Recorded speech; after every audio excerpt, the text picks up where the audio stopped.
Christmas is supposed to be about warmth, love, and togetherness. For years, I thought that's what I had found in my wife's family. They were loud, opinionated, but I convinced myself they had accepted me. I did everything to earn their approval. Paid for family trips, picked up dinner tabs, bailed her brothers out of financial messes, even paid a deposit for her sister's first apartment. I wanted them to see me as more than just an outsider. I wanted them to see me as family. That illusion shattered in one sentence. I arrived at their annual Christmas party with a carefully wrapped gift in my hands. It wasn't just a present. It was a token of effort, of thought. I had chosen it for my wife. Something I knew would light up her face the way it used to when our love was new. I pushed the door open, smiling despite the winter chill still clinging to me, and prepared myself for the usual chaos of laughter and music. But as soon as I stepped inside, silence fell. Then a voice, her brother's, rang out across the room. "The family's ATM is here." Laughter exploded, bouncing off the decorated walls and twinkling lights. Her sisters clapped, her cousins grinned, and even her parents smirked, as if it were the funniest joke in the world. My chest tightened. The gift in my hand suddenly felt heavy, absurd. I tried to laugh it off, to pretend the jab didn't slice through me. But as I looked around the room, the truth became clear in their eyes. That's how they saw me. Not as a husband, not as a person, just as a wallet, just as their financial safety net. And then I saw her, my wife, standing near the tree. She wasn't laughing, but she wasn't offending me either.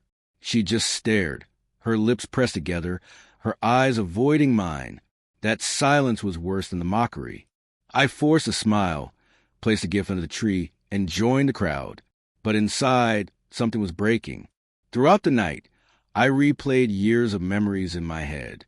Every favor they'd asked, every bill they conveniently forgot. Every time my wife told me, "It's family, you have to understand." I had told myself it was love, that families sometimes lean on each other. But now, the joke had stripped away all excuses. I wasn't family. I was a resource. And then came the final blow.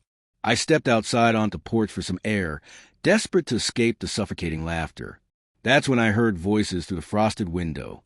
My wife and her sister, whispering. "He doesn't even notice," her sister chuckled.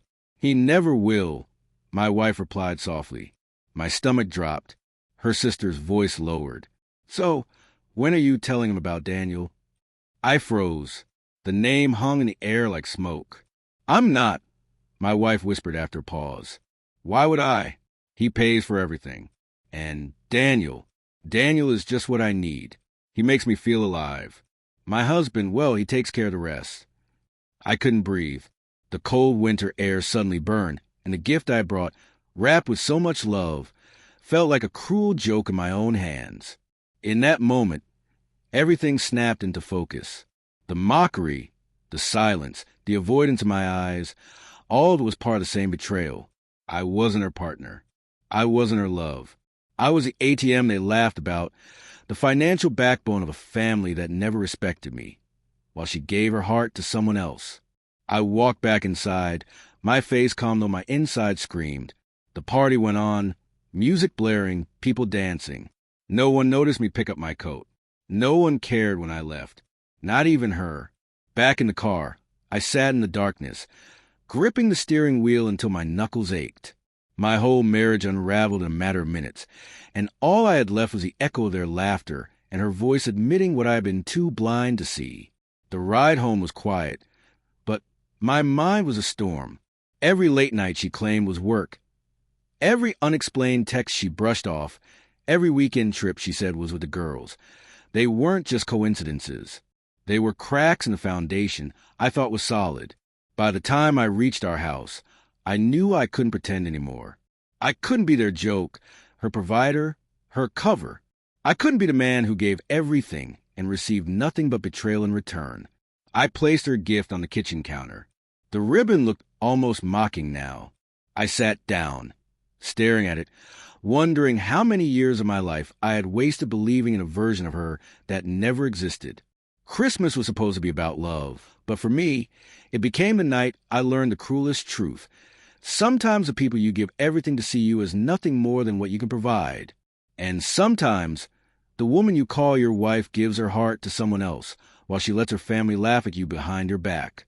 The lights from the tree flickered in the corner of the room, casting shadows across the walls. I knew then, as the house sat silent around me, that my marriage had ended, not with a fight, not with tears, but with laughter. Their laughter, her betrayal, and my silence.